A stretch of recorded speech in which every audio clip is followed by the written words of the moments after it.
Além das listas positivas e negativas aqui apresentadas, e também das listas utilizadas pelo Banco Mundial, um outro critério para fazer a triagem das propostas que serão submetidas ao EIA completo ou não, são considerados também a tipologia dos ambientes. Então, aqui a gente tem uma categorização dos ambientes que é levada em consideração no processo decisório. Então, número 1, a gente tem os ambientes de uso antrópico intensivo, tanto urbanos como rurais. Então, esses ambientes são mais impactados e, portanto, ambientes onde vai haver uma menor preocupação quanto à geração de impactos novos por um determinado empreendimento.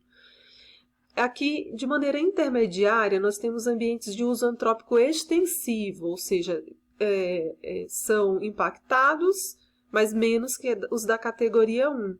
Eles misturam características ecológicas originais e também antropizadas, como, por exemplo, áreas desmatadas que tenham vegetação secundária. Na categoria 3 estão os ambientes conservados, que são aqueles onde a gente tem biomas com pouca ou nenhuma ação antrópica. Então, esses ambientes dessa categoria demandam cuidados especiais. E a categoria 4 é aquela de tipologias especiais, como, por exemplo, aqueles que têm solos cársticos, onde se encontram corpos aquáticos de interesse, fontes d'água, por exemplo,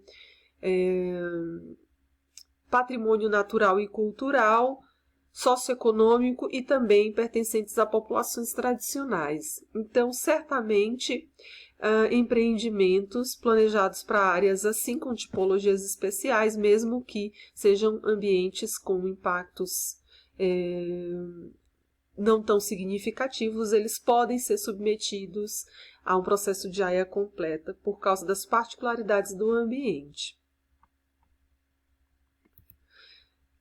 Tem também a classificação pelo local do projeto.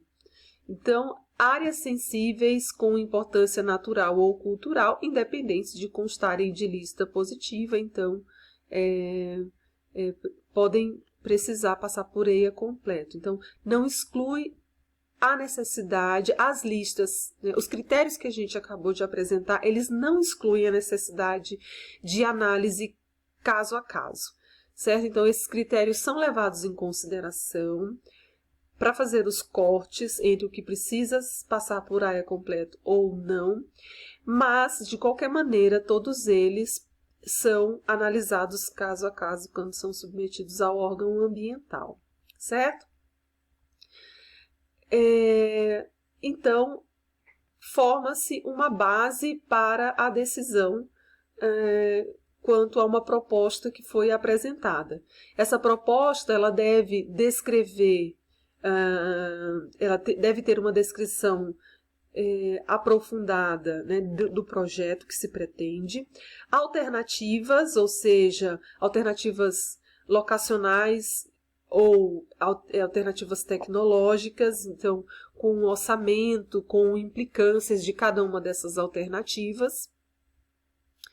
Também qual a localização do empreendimento, descrição das características ambientais daquele local e seu entorno, e também a questão do anúncio público, né? Então, tudo isso quando uma proposta é apresentada, o proponente precisa trazer para o órgão ambiental. E aí, com base nessa descrição e nos critérios que a gente acabou de descrever, então, o analista do órgão ambiental vai decidir se a localização proposta está de acordo com as leis de zoneamento do município, se há um enquadramento em listas positivas ou negativas, né, o que vai facilitar um pouco o enquadramento,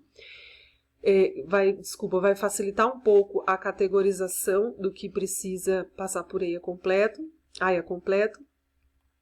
se houve manifestação de cidadãos ou de associações quando foi feito o anúncio público desse empreendimento, e se as informações apresentadas são suficientes ou se será necessário uma avaliação ambiental inicial antes dessa tomada de decisão, certo? Então, vejam, isso está discriminado aqui nesse esqueminha que a gente tem do livro do Sanches, que são os critérios de triagem para avaliação de impacto. Então, quando a proposta é submetida, ela é avaliado se ela é permitida, né, segundo o zoneamento ou outras normas de uso do solo, é o primeiro ponto. Se sim, aí parte-se para aquela avaliação, onde ela pode ser enquadrada como não impactante ou talvez impactante. Quais os critérios para ela ser considerada não impactante? Ela pertencer a uma lista negativa, ou ela apresentar impactos negativos potenciais insignificantes, ou ainda impactos negativos com mitigação desses impactos reconhecida, certo? E nesse caso, esses empreendimentos passam a decisões ambientais baseadas em regramentos gerais. No caso, se ele estiver presente em listagem positiva ou se os impactos negativos potenciais significativos já são reconhecidos, se o ambiente é sensível ou ele tem uma importância particular, ou se ele tem, se o público tem uma preocupação particular com aquele local, então esse empreendimento vai ser sujeito a decisões ambientais baseadas em estudos de impacto ambiental.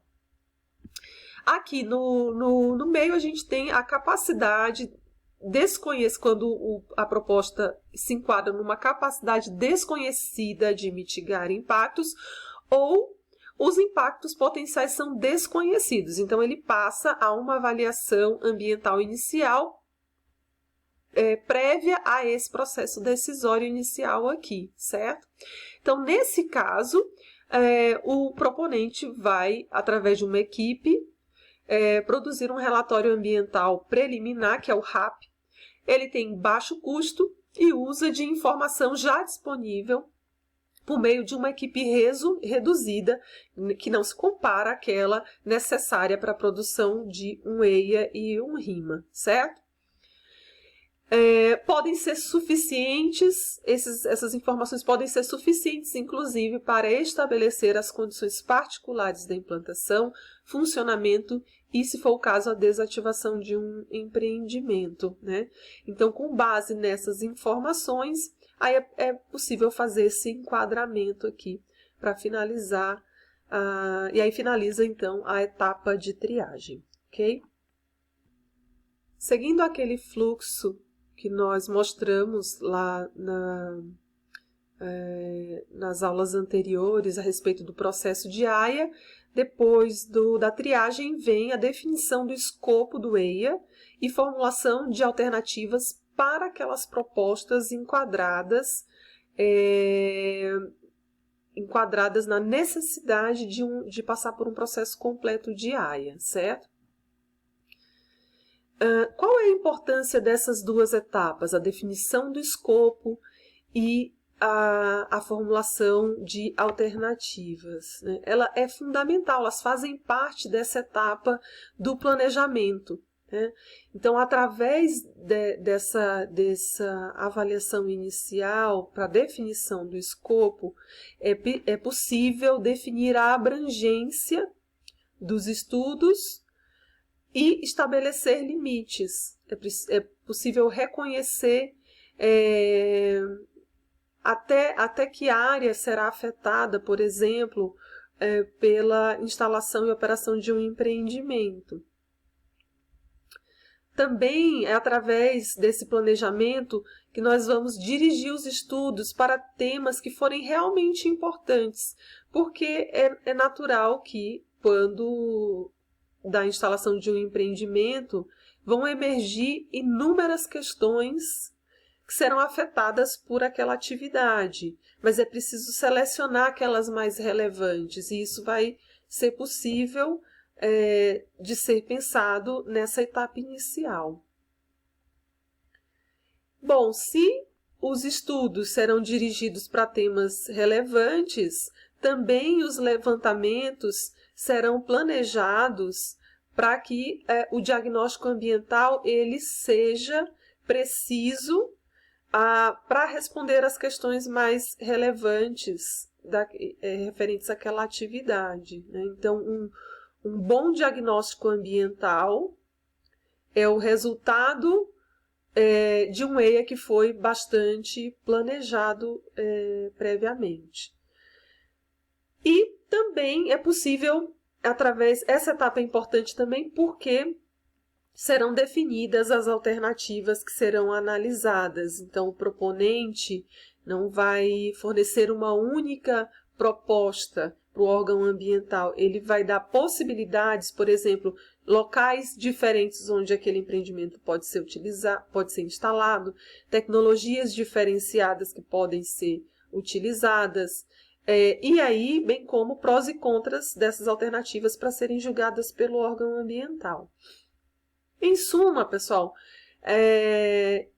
a eficácia da AIA ela é totalmente relacionada com esse bom planejamento inerente à fase de escopo e proposição de alternativas. Então, ela é fundamental. Como nós dissemos, o potencial de causar impactos ambientais de cada empreendimento é vastíssimo. Mas nem todos terão igual importância, por isso que é fundamental os estudos, a determinação de um escopo bem feita para que a gente possa, então, voltar o EIA para análise de impactos que sejam significativos, certo? De maneira que essa ferramenta ela não seja apenas um instrumento para coleta de informações diversificadas, mas de maneira que essas informações sejam de fato relevantes para a delimitação dos impactos significativos e a mitigação e compensação desses impactos, certo? Então, é uma ferramenta para organizar a coleta e análise de informações pertinentes e relevantes. Um bom EIA, ele vai atingir esse objetivo porque esse escopo foi bem determinado inicialmente, tá? Imaginem, por exemplo, que a instalação de linhas de transmissão ela pode causar impactos diferentes dependendo do ambiente onde ela for instalada. Por exemplo, se o planejamento, se a proposta é instalar essas linhas de transmissão numa área com potencial turístico, os impactos negativos levantados serão muito mais relevantes, por exemplo, do ponto de vista estético, do que, por exemplo, se essas linhas de transmissão forem passar em uma área industrial. Então, vejam, os impactos eles devem ser levantados para cada tipo de proposta, porque a relevância desse impacto vai ser diferente dependendo do ambiente onde essa proposta está sendo considerada.